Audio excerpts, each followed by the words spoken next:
ഉലകിലൻ അരികിലായി പ്രിയമായ പലതുണ്ട്, അതിലെല്ലാം പ്രിയമായ പ്രിയനുണ്ട്. എങ്കിലോ കാൽവറി സ്നേഹത്തിൻ മുൻപിലായി അലിഞ്ഞു പോം ഇവയെല്ലാം മഞ്ഞുപോലെ. ഷാലോം, കോഫി വിത്ത് ക്രൈസ്റ്റ്. ഇന്നലെ നമ്മൾ ഒന്നിച്ച് ചിന്തിച്ചത് കൃപാസനത്തെ കുറിച്ചാണ്. വാഗ്ദാന പേടകത്തിന്റെ മുകളിലുള്ള ദൈവ സാന്നിധ്യം ഇറങ്ങി നിൽക്കുന്ന ആ ഭാഗം, കൃപാസനം, ദ മേഴ്സി സീറ്റ്.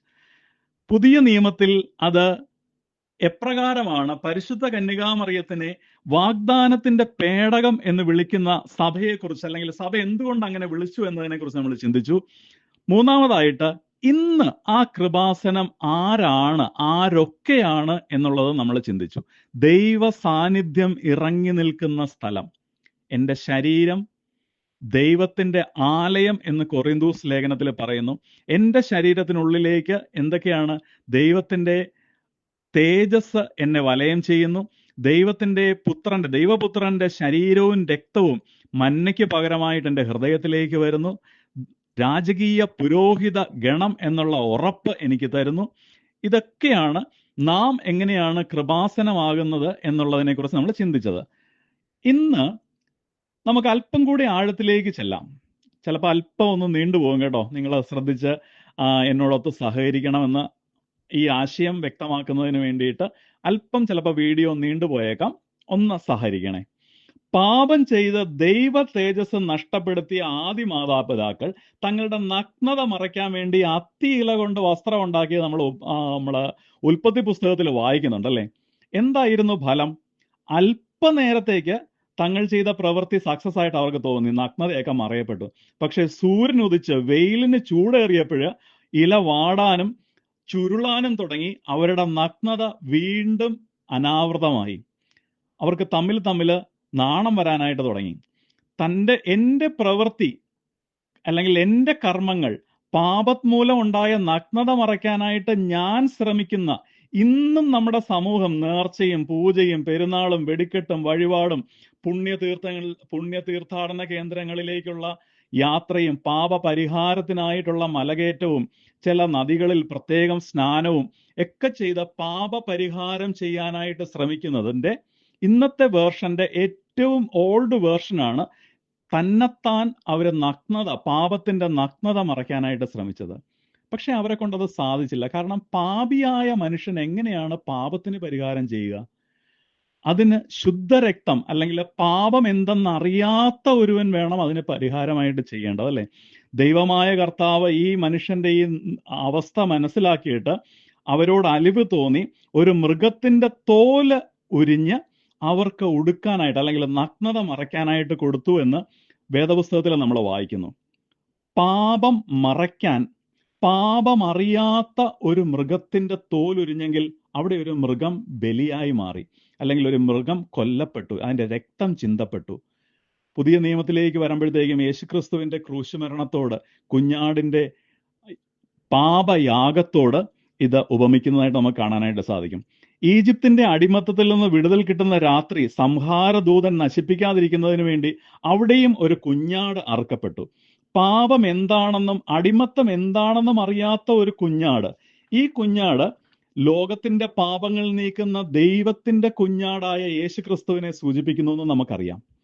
മോശയുമായി ദൈവം ചെയ്ത ഉടമ്പടി പ്രകാരം ലേവ്യ പുസ്തകം 16-ാം അധ്യായത്തിൽ നമ്മൾ കാണുന്നു, മഹാപുരോഹിതൻ ആണ്ടിലൊരിക്കൽ പാപം എന്തെന്നറിയാത്ത ആട്ടിൻകുട്ടിയുടെ രക്തം തളിച്ച് ജനത്തിന്റെ പാപത്തിന് പ്രായശ്ചിത്തം വരുത്തി. അതും വരാനിരിക്കുന്ന ലോകത്തിന്റെ പാപങ്ങൾ നീക്കുന്ന ദൈവ കുഞ്ഞാടിലേക്ക് വിരൽ ചൂണ്ടുന്നു. ഇതെല്ലാം അവസാനമായിട്ട് കാൽവരിയിൽ കുഞ്ഞാടിന്റെ യാഗരക്തത്തിന്റെ നിഴലുകളാണെന്ന് നമുക്കറിയാം. സർവശക്തനായ ദൈവം മനുഷ്യനുമായി പുതിയ നിയമത്തിൽ രക്തത്തിന്റെ ഉടമ്പടി തന്റെ പുത്രനിലൂടെ സ്ഥാപിക്കുകയാണ്. ഇത് നിങ്ങൾക്ക് വേണ്ടി ചിന്തപ്പെടുന്ന പുതിയ നിയമത്തിന്റെ എൻ്റെ രക്തത്തിന്റെ ഉടമ്പടിയുടെ പാനപാത്രമാകുന്നു. ഉടമ്പടിയുടെ രക്തം കൊണ്ട് ഉറപ്പിച്ച് സ്വർഗം ഭൂമിയിലെ മനുഷ്യനുമായി ചെയ്ത ഉടമ്പടി. പഴയ നിയമത്തിലെ എല്ലാ ഉടമ്പടികളുടെയും പൂർത്തീകരണം നമുക്ക് കാണാനായിട്ട് സാധിക്കുന്നത് കാൽവരി ക്രൂശിലെ ലോകത്തിന്റെ പാപങ്ങൾ നീക്കുന്ന ദൈവത്തിന്റെ കുഞ്ഞാടിന്റെ പരമയാഗമാണ്. പഴയ നിയമത്തിലെ ദൈവം മനുഷ്യനുമായി ഉടമ്പടി വെക്കുന്നതിന്റെ കാരണം ദൈവം സർവശക്തനും മനുഷ്യൻ നിസ്സാരനുമാണ്. സർവശക്തനായ ദൈവമാണ് മനുഷ്യനുമായിട്ട് ഉടമ്പടി വെക്കുന്നത്. ഉൽപ്പത്തി പുസ്തകം 9-ാം അധ്യായത്തിൽ നോഹയുമായി ചെയ്ത ഉടമ്പടി, ഉൽപ്പത്തി പുസ്തകം 12-ാം അധ്യായത്തിൽ അബ്രഹാമുമായി ചെയ്ത ഉടമ്പടി, പുറപ്പാട് 19 സീനായി ഉടമ്പടി ദൈവം മോശയുമായിട്ട് ചെയ്യുന്നത്, 2 ശമൂവേൽ 7:12 ദാവീദുമായിട്ട് ചെയ്ത ഉടമ്പടി. ഇങ്ങനെ ഒരുപാട് ഉടമ്പടികൾ നമുക്ക് പഴയ നിയമത്തിൽ കാണാനായിട്ട് സാധിക്കും.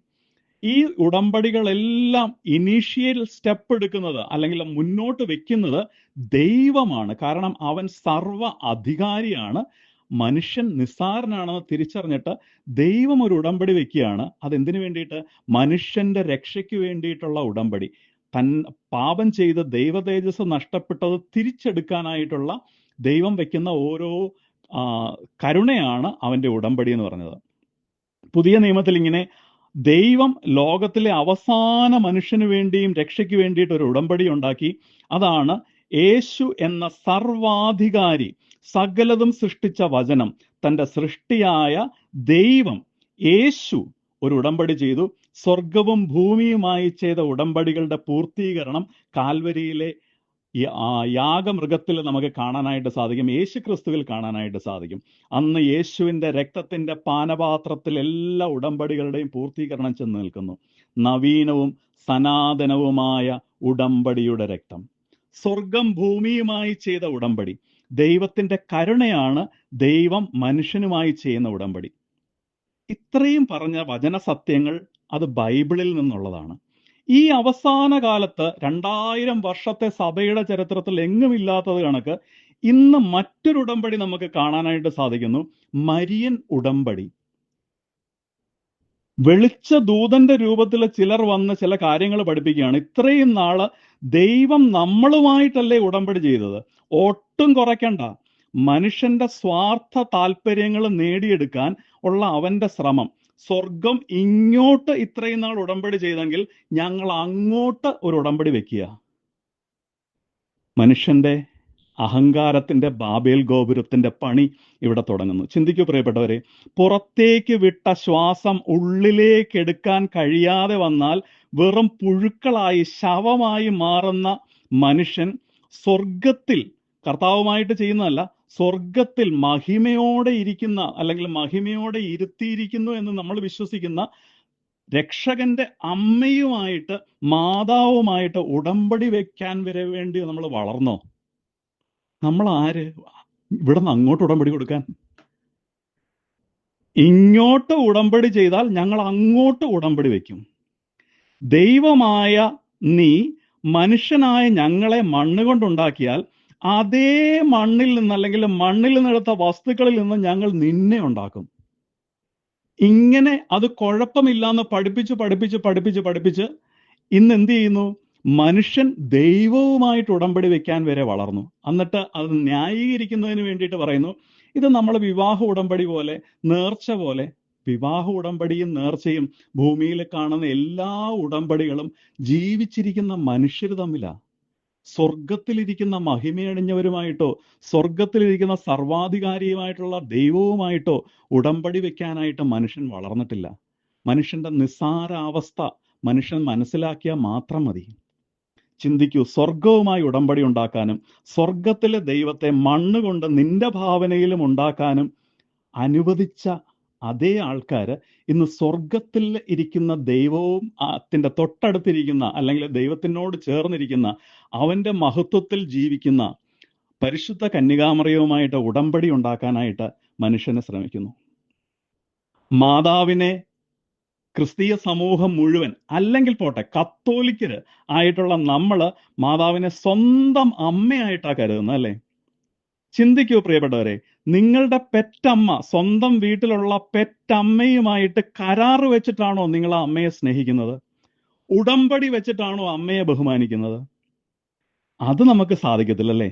അത് നമുക്ക് കുറ്റബോധം വളർത്തുമെങ്കിൽ പരിശുദ്ധ അമ്മയുമായിട്ട്, എൻ്റെ അമ്മയുമായിട്ട്, അല്ലെങ്കിൽ ഈശോ തന്നു എന്ന് നമ്മൾ വിശ്വസിക്കുന്ന എൻ്റെ അമ്മയുമായിട്ട്, കന്യകാമാതാവുമായിട്ട് ഉടമ്പടി വെക്കാൻ, കരാറ് വെച്ച്, എഗ്രിമെന്റ് വെച്ച്, എൻ്റെ ഈ 6 കാര്യങ്ങൾ നടത്തി തന്നാൽ ഞാൻ നീ പറയുന്നത് കേൾക്കാം എന്നുള്ള ആ ഒരു സ്വാർത്ഥതയിലേക്ക് മനുഷ്യനെ ചുരുക്കുന്നതിൻ്റെ കള്ളി, അതിൻ്റെ അധികാരി ആരാണ് എന്നുള്ളത് വചനപ്രകാരം ചിന്തിച്ചാലും മനസ്സിലാക്കാനായിട്ട് സാധിക്കും.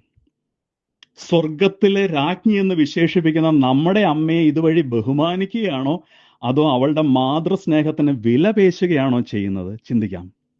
കാര്യം നേടാനുള്ള ദേവിയോ മൂർത്തിയോ ശക്തിയോ ഒക്കെയായി ഇതിനെപ്പറ്റി യേശുവിൻ്റെ ഇതിങ്ങനെ നമ്മൾ വില കുറച്ച് കാണിച്ച് യേശുവിൻ്റെ അമ്മയെ അപമാനിക്കുകയല്ലേ സത്യത്തിൽ? ഈ ലോകത്തിലെ അല്പകാല ജീവിതത്തിന് വേണ്ടി, നശിച്ചു പോകുന്ന ഈ ജീവിതത്തിന് വേണ്ടി കുറെ സ്വാർത്ഥ ലക്ഷ്യം നേടാനായിട്ട്, ആഗ്രഹം നേടാൻ, കാര്യം കാണാൻ, അഭീഷ്ട സിദ്ധിക്ക് വേണ്ടിയിട്ട് ഉടമ്പടി ഒപ്പുവെക്കുന്ന മക്കളോ? അതും അമ്മയുമായിട്ട്, പെറ്റമ്മയുമായിട്ട് നിങ്ങൾക്ക് ഉടമ്പടി ഒപ്പുവെക്കാനായിട്ട് സാധിക്കുമോ? അമ്മ ഇന്ന കാര്യങ്ങൾ നടത്തി തന്നാൽ അമ്മയുടെ വയസ്സാങ്കാലത്ത് ഞാൻ നോക്കാം എന്ന് പറയുന്ന മക്കളുടെ ആ സ്വാർത്ഥത എത്രമാത്രം വലുതാണെന്ന് സിമ്പിൾ ലോജിക്കിൽ ചിന്തിച്ചാൽ നമുക്ക് മനസ്സിലാവില്ലേ? സ്വന്തം പെറ്റമ്മയേക്കാൾ, ഈ ഭൂമിയിലെ അമ്മയേക്കാൾ നമ്മൾ ബഹുമാനിക്കുന്ന പരിശുദ്ധ കന്യകാമറിയവുമായിട്ട് ഉടമ്പടി ബന്ധത്തിലൂടെയാണോ നമ്മുടെ സ്നേഹം പ്രകടമാക്കുന്നത്? ബൈബിളിലെ ആദ്യ അവസാനം ദൈവം തൻ്റെ കരുണയാൽ മനുഷ്യനുമായി ചെയ്യുന്ന ഉടമ്പടി അവസാനം യേശുവിൻ്റെ നിഷ്കളങ്ക രക്തത്തിൻ്റെ ഉടമ്പടിയിൽ ചെന്ന് നിൽക്കുന്നു. മനുഷ്യന് സ്വർഗത്തിലുള്ളവരുമായി അങ്ങോട്ട് ഉടമ്പടി വെക്കുന്നതിൻ്റെ ചതിക്കുഴികൾ എന്താണെന്ന് ചിന്തിക്കൂ. നാളെ പ്രഭാതത്തിൽ വീണ്ടും കാണാൻ ദൈവം നമ്മളെ അനുവദിക്കുകയാണെങ്കിൽ ഒന്നിച്ച് വീണ്ടും ധ്യാനിക്കാം. ഒരു ഉടമ്പടി നിലനിൽക്കെ സ്വർഗത്തിലിരിക്കുന്ന മറ്റൊരാളുമായി, ദൈവവുമായിട്ടല്ലെന്നാ അവർ പറയുന്നത്, മറ്റൊരാളുമായിട്ട് ആയിക്കോട്ടെ, പരിശുദ്ധ കന്യകാമറിയവുമായിട്ട് വേറൊരു ഉടമ്പടി എടുത്താൽ ആദ്യത്തെ ഉടമ്പടി എന്താവും? ചതിക്കുഴികൾ മനസ്സിലാക്കാനായിട്ട് തുടർന്നും കേൾക്കുക. കർത്താവിൻ്റെ പരിശുദ്ധാത്മാവ് നമ്മളെ കൃപാസനം എന്നതിൻ്റെ പ്രത്യേകത എന്താണെന്നും നാം ആകുന്ന കൃപാസനം ഉള്ളപ്പോൾ മറ്റൊരു കൃപാസനം തേടി നമ്മൾ ഓടി നടക്കേണ്ട കാര്യം ഉണ്ടോ എന്നും വചനത്തിൻ്റെ അടിസ്ഥാനത്തിൽ ചിന്തിക്കുക, പ്രവർത്തിക്കുക. പരിശുദ്ധ അമ്മയെ സ്നേഹിക്കുന്നുവെങ്കിൽ ഉടമ്പടി വെച്ചല്ല സ്നേഹിക്കേണ്ടത്.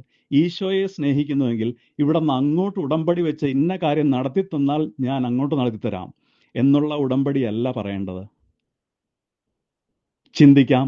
കർത്താവായ യേശു ക്രിസ്തുവിൻ്റെ വലിയ കരുണയിൽ നമുക്ക് ആശ്രയിക്കാം. സകല വിശുദ്ധരും നമുക്ക് മാതൃകയായിട്ട് നമ്മുടെ മുൻപിൽ നിൽക്കുന്നു. പരിശുദ്ധ അമ്മ പറയുന്നു, അവൻ പറയുന്നത് ചെയ്യുവിൻ. Do what ever he tells U. ഉടമ്പടി വെച്ച് സ്നേഹിക്കാനല്ല പറഞ്ഞത്. ചതിക്കുഴികൾ മനസ്സിലാക്കാം.